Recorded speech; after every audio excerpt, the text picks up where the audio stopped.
autre sujet. Alors, autre sujet, mais qui est au cœur de l'actualité, l'imam Iqiyoussen, hier, une manifestation pour dénoncer la situation qui l'entoure, et on dénonce l'islamophobie d'État. Hein, c'était le slogan de la manifestation. Que vous inspire cette manifestation? Rien, franchement, vous voyez, il y avait 4000 personnes pour écouter Mélenchon à Lille, il y a 150 personnes place de la République, pardon, c'est pas ça le sujet. Ça vous a choqué? La France s'est pourtant prononcée sur cette question. Non mais d'accord, mais vous voyez comment vous êtes un cerveau habile, vous m'amenez sur une manifestation organisée par je ne sais trop qui, je ne sais pas ce qui s'y est dit par les gens, pourquoi pas. Sur laquelle votre parti s'est prononcé à quelques reprises. Non mais pas dans le sens de cette manifestation. Moi je ne soutiens pas les idées de M. Iqiyoussen, d'accord? Ses propos ont été, de ce que j'en ai vu, homophobes, y compris même avec une dimension antisémite à une époque. Islamiste aussi. Il est revenu là-dessus.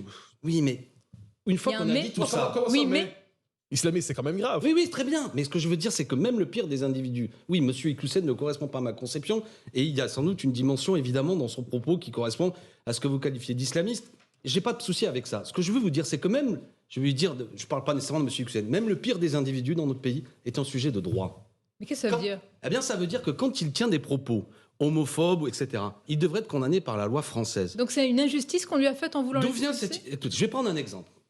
Ne le prenez pas mal, c'est vraiment pour illustrer mon propos. Monsieur Bocoté n'est pas de nationalité française. Pour moi, vous faites partie du paysage politique français. Si d'aventure, un jour, vous aviez des propos inconcevables, je suis pour que vous soyez condamné en France et non pas qu'on vous expulse dans votre pays, à savoir le Canada. Ce serait absurde. D'où vient cette idée, donc, que la justice a été inexistante, insignifiante, qu'il n'a jamais été condamné, mais d'un seul coup, pour des propos tenus 10 ans auparavant, on organise quoi? Mais c'est là où le Conseil d'État, Alexis Corbière, le Conseil d'État, gardien des libertés publiques. Non, c'est une mise en scène politique. Mise en scène.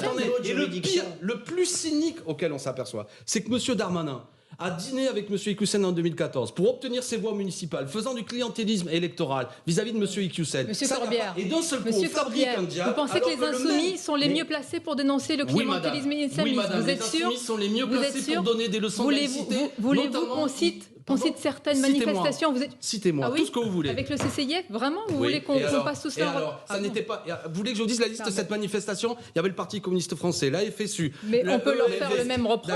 D'accord. Donc moi, il m'est arrivé dans ma vie, moi qui manifeste, de manifester avec des gens avec lesquels je ne suis pas d'accord. Est-ce que vous le regrettez? Je ne regretterai jamais le fait d'aller manifester contre une agression qui avait eu lieu contre une mosquée. De la même façon que quand Mme Mireille Knoll a été victime d'une agression antisémite, je suis allé manifester avec des gens qui ne représentent pas mes idées. De la même façon, quand Charlie Hebdo a été agressé, j'ai manifesté dans une grande manifestation, avec des dictateurs. Le sujet n'est pas avec qui on manifeste. Le sujet, c'est qu'est-ce qu'on veut dire. La laïcité est quelque chose de précis, de sérieux. Par ailleurs, mis en cause cet été, puisque vous êtes très sensible à la question. C'est exactement ce qu'a défendu le Conseil d'État. C'est une juridiction, c'est la plus haute juridiction administrative du pays, et c'est la position qu'ils ont prise. D'accord. Moi, je dis une chose. Vous considérez que le Conseil d'État, c'est pas une institution je considère, moi, si j'étais ministre de l'Intérieur, que si un prédicateur islamiste tient des propos antisémites et homophobes, je le poursuivrai et il sera condamné. Je ne réglerai pas ça de manière un peu sournoise.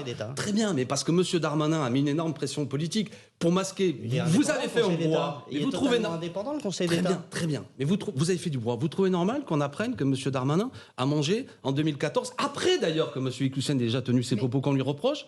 Pourquoi vous ne posez jamais la question à M. Darmanin? C'est vrai que depuis des années, vous êtes élevé contre les propos homophobes et antisémites de M. Iqiyoussen. Mais pour ma part, moi, je ne les connaissais pas. Mais M. Darmanin, qui est de sa ville, devrait les connaître. Mais moi, je m'oppose à ces propos. Madame Mabrouk, ne jouons pas avec ça. Je m'oppose à tous les propos réactionnaires. Si dans l'islam, des gens tiennent des propos homophobes, antisémites, ils doivent être condamnés. Condamnés par la loi. Sans aucun doute. Vous voulez que je vous dise une chose? C'est ce que tous les musulmans que je connais réclament ça. Ils ne supportent plus d'être assimilés à ce genre de prédicateurs caricaturaux. Mais ils ne veulent pas non plus qu'une opération médiatique de rentrée se mette en place, en faisant croire qu'on lutte contre l'islamisme, en fait, en fabriquant un petit diable avec lequel on a déjeuné précédemment pour obtenir les voix municipales, comme l'a fait M. Darmanin, et d'un seul coup en mettant un cirque et un bazar. Enfin, pour terminer, on lui demande de quitter le territoire national. Il a quitté le territoire national. Bon, c'est tordu, mais qu'est-ce que vous voulez que je vous dise? On a peut-être des sujets plus importants en matière de sécurité publique, en matière de laïcité. Et au passage, tiens, puisque le micro m'est proposé, moi cet été j'ai vu, dans la ville où j'étais, ma ville de naissance à Béziers, le préfet participer à une messe auprès de M. Ménard, et je considère que ma conception de la laïcité, conforme à la loi de 1905, devrait interdire les pouvoirs publics à ce qu'une autorité participe à une cérémonie religieuse. Ce clientélisme religieux aussi, qui est pratiqué, je ne le supporte pas. Je ne supporte pas qu'un élu aille dans une église, dans une mosquée, dans une synagogue pour aller pêcher les voix. Et ma position n'est pas à géométrie variable. Alexis Corbière, on arrive à la fin du temps imparti. Merci d'avoir participé à cette première partie du grand... Mais c'est bien. Je veux offrir discours sur la laïcité, c'est ce que j'ai dit à l'Assemblée nationale pour M. Bocoté. Et on va